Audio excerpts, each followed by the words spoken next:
네, 안녕하세요. 오늘은 생명공학 분야의 대표 주자 중 하나죠. 암젠을 좀 깊이 들여다보는 시간을 갖겠습니다. 연초만 해도 주가 흐름이 상당히 괜찮았는데, 최근 6개월 사이에는 한 9% 정도 좀 하락하면서 투자자분들 고민이 있으실 것 같아요. 특히 그 핵심 약물들 특허 만료라는 큰 과제가 있잖아요. 제약바이오 기업이라면 뭐 누구나 겪는 일이긴 하지만요. 근데 이런 상황 속에서도 좀 길게 보면 암젠에 주목해야 할 이유가 네 가지나 있다. 이런 분석이 있더라고요. 과연 뭘까요? 지금부터 한번 자세히 살펴보겠습니다. 네, 말씀하신 것처럼 그 특허 만료. 이건 뭐 제약 바이오 산업에서는 피할 수 없는 숙제 같은 거죠. 이른바 특허 절벽 앞에서 회사가 어떤 혁신, 또 어떤 전략으로 이걸 뚫고 나가느냐, 이게 장기적인 성패를 가르는 핵심이거든요. 오늘 저희가 좀 집중해 볼 부분은 암젠이 그럼 이 과제를 어떻게 풀려고 하는지, 그 구체적인 계획들, 또 잠재력이 어떤지 이런 걸 좀 들여다보는 겁니다. 특히 단기적인 주가 변동 너머에서 장기 투자 관점에서 암젠의 진짜 가치를 한번 따져볼 만한 지점들을 짚어보죠. 네, 가장 먼저 눈에 띄는 건 역시 그 체중 감량 신약 후보, 마리타이드인 것 같아요. 요즘 제약업계에서 뭐 가장 뜨거운 분야잖아요. 비만 치료제 시장. 일라일리나 노보노디스크가 지금 시장을 거의 뭐 꽉 잡고 있긴 한데 이 암젠의 마리타이드도 중기 임상에서 결과가 꽤 괜찮았다고 해요. 그래서 약간 다크호스처럼 떠오르고 있다. 이런 얘기가 있고요. 52주 투여했더니 체중이 최대 20% 가까이 줄었고 효과가 줄지 않고 계속 유지됐다는 점도 주목할 만하고요. 근데 진짜 재밌는 건요. 다른 약들은 대부분 매주 맞아야 하잖아요. 근데 마리타이드는 한 달에 한 번만 피하 주사로 맞으면 된다는 거예요. 이게 진짜 큰 차이점 같은데요? 네, 바로 그겁니다. 그 월 1회 투여라는 편의성. 이게 마리타이드의 가장 강력한 무기가 될 수 있는 거죠. 물론 뭐 아직 최종 임상 결과가 다 나온 건 아니고 또 경쟁 약물에 비해서 순수한 그 체중 감량 효과 자체는 약간 낮을 수도 있다는 가능성도 배제할 수는 없어요. 하지만 이 비만이라는 게 만성 질환이잖아요. 관리하는 특성을 생각해 보면 매주 병원에 가거나 직접 주사를 놓는 그 번거로움, 그걸 한 달에 한 번으로 줄일 수 있다는 건 정말 엄청난 이점이죠. 환자분들 입장에서는 치료를 꾸준히 이어갈 가능성, 즉 수능도를 획기적으로 높일 수 있거든요. 그냥 편하다 정도가 아니라 장기 치료의 성공률 자체를 바꿀 수도 있는 뭐랄까 그런 잠재력이 있는 겁니다. 그렇군요. 수능도 측면. 단순히 편리하다 이게 아니라 치료를 계속하게 만드는 힘이 될 수 있다. 생각해보면 당뇨병 같은 다른 만성질환도 약 먹는 거 편하게 만드는 게 치료 결과에 엄청 중요하잖아요. 설득력 있네요. 근데 효과가 조금 낮더라도 정말 편의성 하나만으로 시장 점유율을 가져올 수 있을까요? 경쟁이 워낙 센 시장인데요. 좋은 지적이세요. 당연히 효능도 중요하죠. 무시할 수 없죠. 근데 지금 비만 치료제 시장이 정말 폭발적으로 크고 있잖아요. 그래서 이게 뭐 승자 독식 이런 구조보다는 다양한 옵션들이 같이 존재할 가능성이 높다고 봐요. 특히 마리타이드가 타겟으로 할 수 있는 환자 그룹은 뭐랄까 단순히 최대한 많이 빼고 싶다 이런 분들 말고도 장기적으로 꾸준히 체중을 관리하고 싶다. 그러니까 편의성을 더 중요하게 생각하는 그런 그룹일 수 있다는 거죠. 일부에서는 이런 점들을 고려해서 마리타이드가 2030년쯤 되면 연간 매출이 한 37억 달러까지도 갈 수 있다 이렇게 예측하기도 하더라고요. 이 정도 규모면 암젠이 앞으로 겪을 그 특허 만료 공백 있잖아요. 그거 메우는데 아주 핵심적인 역할을 할 수 있는 거죠. 예를 들어서 올해 특허 끝난 골다공증 치료제 프로리아나 또 곧 특허 만료될 항암제 키프롤리스, 면역 억제제 오테질라 이런 약들 매출 줄어드는 걸 상당 부분 만회할 수 있다는 계산이 나옵니다. 와, 연간 37억 달러요? 정말 엄청난데요. 암젠 전체 매출에서도 상당한 비중이 될 수 있겠네요. 그 특허 절벽이라는 큰 파도를 넘어야 하는데 마리타이드가 정말 든든한 구명조끼 역할을 해줄 수도 있겠다 이런 생각이 듭니다. 하지만 뭐 모든 걸 마리타이드 하나에 걸 수는 없겠죠. 다른 기대할 만한 건 없나요? 그럼요. 암젠의 또 다른 강점 중 하나가 바로 이 마리타이드 말고도 파이프라인이 상당히 두텁다는 거예요. 지금 수십 개 임상 프로그램이 돌아가고 있거든요. 예를 들면 지난 6월에요. 베마리투주맙이라고 하는 항암 신약 후보 물질이 3상 임상에서 괜찮은 결과를 발표했어요. 이게 뭐냐면 특정 단백질 FGFR2B라고 하는데 이게 좀 많이 발현된 전이성 위암 환자분들 대상으로요.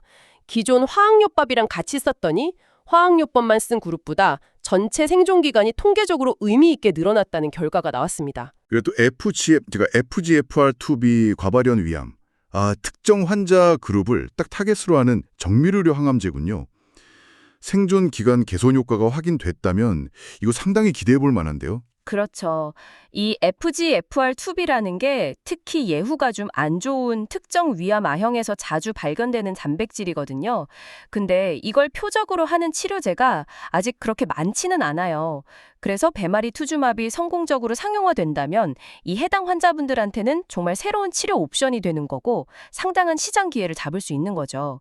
한 2027년쯤에는 승인 신청도 가능하지 않을까 이렇게 보고 있습니다. 이거 말고도 이미 시장에 나와서 앞으로 매출 성장을 이끌 걸로 기대되는 약들도 있어요. 작년에 미국 FDA 승인받은 소세포 폐암 치료제 임델트라라던가 또 중증 천식 치료제 테지스파이어 그리고 그 희귀 신경계 질환인데 시신경 척수염 범주장애 치료제 엄니지나 같은 것들이 대표적이죠. 이런 약들은 비교적 최근에 나온 거라서 앞으로 몇 년간 꾸준히 매출이 늘면서 암젠 성장에 기여할 걸로 보입니다. 그렇군요. 마리타이드 같은 블록버스터급 기대주 외에도 항암제, 호흡기 질환, 희귀 질환 되게 다양한 영역에서 꾸준히 신약을 내놓고 있다는 거네요.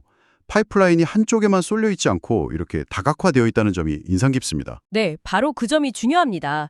제약회사 파이프라인이라는 게 투자 포트폴리오 같은 거거든요. 한두 개 약물, 특히 잘 나가는 블록버스터급 약물에 너무 의존하면요. 그 약이 혹시 임상에서 실패하거나 예상 못한 부작용이 나오거나 아니면 더 좋은 경쟁약이 갑자기 튀어나오면 회사 전체가 흔들릴 수 있잖아요. 근데 암전처럼 이렇게 다양한 질환 영역에 걸쳐서 여러 단계의 후보 물질들 또 신규 출시 약물들을 가지고 있다는 건 이런 위험을 분산시키는 데 아주 유리한 구조죠. 장기적으로 안정적인 성장을 하는 데 도움이 되고요. 그러니까 마리타이드가 혹시 기대만큼 안 되더라도 다른 약들이 그 충격을 좀 완화해주고 성장을 이끌어갈 수 있는 그런 저력이 있다는 의미입니다. 특허 만료라는 게 주기적으로 오잖아요. 그 위협 앞에서 이건 정말 필수적인 생존 전략인 거죠. 네, 위험 분산.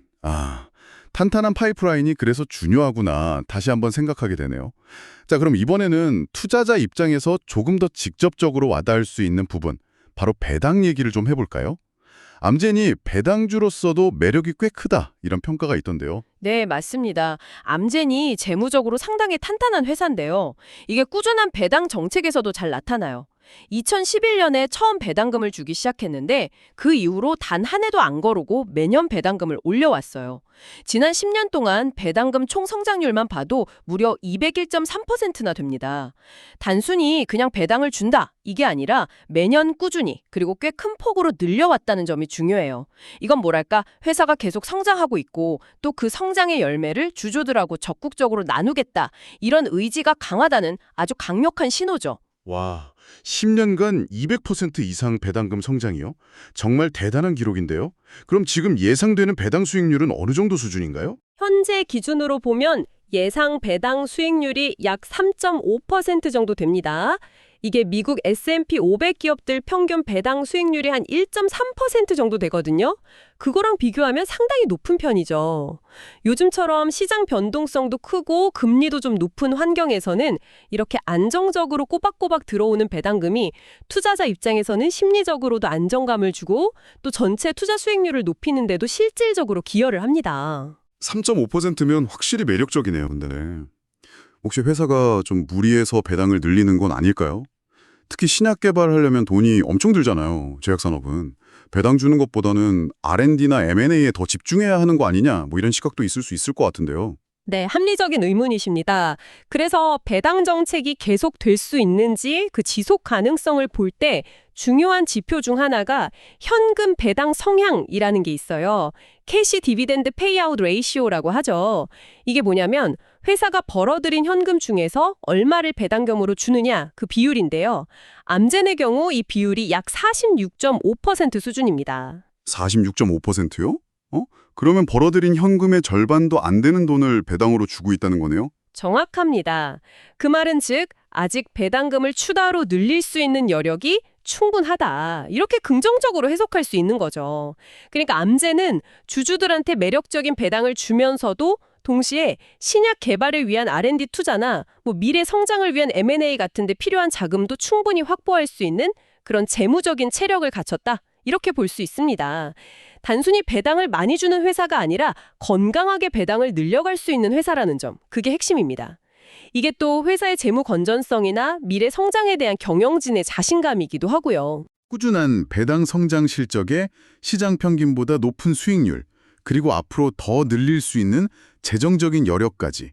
와, 배당 투자 관점에서는 확실히 매력적인 조건들을 갖췄네요.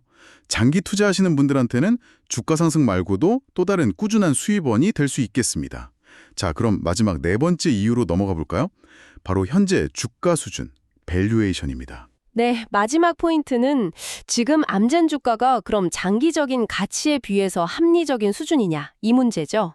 주식 투자의 기본은 결국 좋은 기업을 적당한 가격에 사는 것이니까요. 현재 암젠의 그 향후 12개월 예상 순이익 대비 주가 비율, 그러니까 선행 주가 수익 비율 포워드 PE가 약 12.6배 정도 됩니다. 선행 P가 12.6배. 이게 어느 정도 수준인지 감을 잡으려면 좀 비교 대상이 있어야 할 텐데요. 맞습니다. 이 12.6배라는 숫자가요. 헬스케어 산업 전체 평균 선행 PE가 한 16.4배 정도 되거든요. 그거랑 비교하면 상당히 낮은 수준이죠. 단순 비교하면 다른 헬스케어 기업들보다 암젠 주가가 상대적으로 좀 싸게 거래되고 있다. 이렇게 해석할 여지가 있는 겁니다. 물론 여기에는 함정이 있을 수 있죠. 시장이 바보는 아니니까요. 그렇죠. 이렇게 P가 낮다는 데는 분명 이유가 있을 텐데요. 역시 앞에서 계속 나왔던 그 특허 만료 우려, 이게 주가에 반영된 결과다. 이렇게 봐야 할까요? 그럴 가능성이 아주 높다고 봅니다. 시장은 곧 다가올 그 특허 만료 때문에 앞으로 몇 년간 암젠의 매출이나 이익 성장이 좀 둔화될 수 있다. 이 점을 이미 주가에 반영하고 있는 걸로 보여요.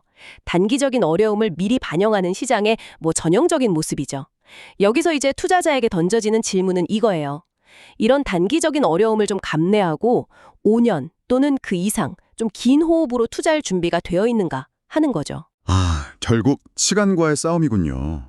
단기적으로 보면 특허 만료 리스크 때문에 주가가 좀 눌려 있지만 장기적으로는 신약 파이프라인이 성공하면서 이 리스크를 극복하고 다시 성장할 수 있다면 지금의 낮은 주가는 오히려 매수 기회가 될 수도 있다. 이런 관점이네요. 그렇습니다. 만약 여러분께서 한 5년 이상 좀 길게 보고 투자하실 생각을 갖고 계신다면 현재 밸류에이션은 분명히 매력적인 진입점이 될 수 있어요.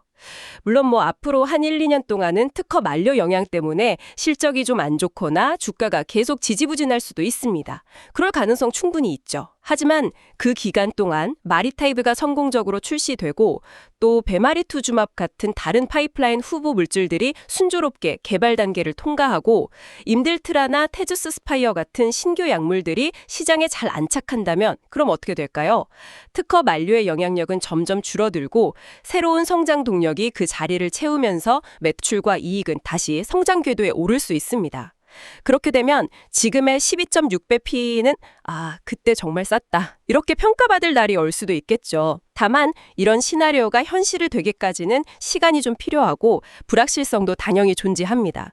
따라서 단기적인 변동성을 견딜 수 있는 그런 인내심, 그리고 위험을 감수할 수 있는 능력은 필수적이라고 할 수 있겠습니다. 네, 정리를 해보면 단기적인 특허 만료 이슈 때문에 주가가 상대적으로 좀 낮은 수준에 있지만 마리타이드라는 강력한 잠재 성장 동력, 또 다양한 질환 영역에 걸친 두터운 파이프라인과 신규 출시 약물들, 그리고 꾸준하고 안정적인 배당금 지급 능력 같은 걸 고려하면 장기적인 관점에서는 현재 주가 수준이 오히려 투자 매력이 될 수 있다. 이런 분석이네요. 맞습니다. 오늘 저희가 살펴본 이 4가지 이유, 마리타이드의 잠재력, 다각화된 파이프라인, 견고한 배당, 그리고 합리적인 밸류에이션, 이게 결국 암젠이 그 특허 절벽이라는 도전을 잘 극복하고 지속 가능한 성장을 할 수 있을 거다라는 어떤 기대감을 반영하는 요소들이라고 볼 수 있습니다. 물론 이 기대가 정말 현실이 될지는 앞으로 마리타이드의 최종 임상 결과나 시장 반응, 다른 신약 후보들의 개발 성과, 또 기존 약물의 특허 방어 전략, 이런 것들에 따라 달라질 수 있겠죠. 자, 오늘 암젠의 장기 투자 매력 포인트 4가지를 좀 심층적으로 분석해봤습니다. 요약하면 첫째, 비만 치료제 시장의 게임 체인저가 될 수도 있는 마리타이드. 둘째, 특정 약물에 대한 의존도를 낮춰주는 다양한 파이프라인과 신규 약물 포트폴리오. 셋째, 투자자에게 안정적인 현금 흐름을 주는 매력적인 배당 정책. 그리고 넷째, 단기적인 우려가 반영된 현재의 낮은 주가 수준. 이렇게 정리할 수 있겠네요.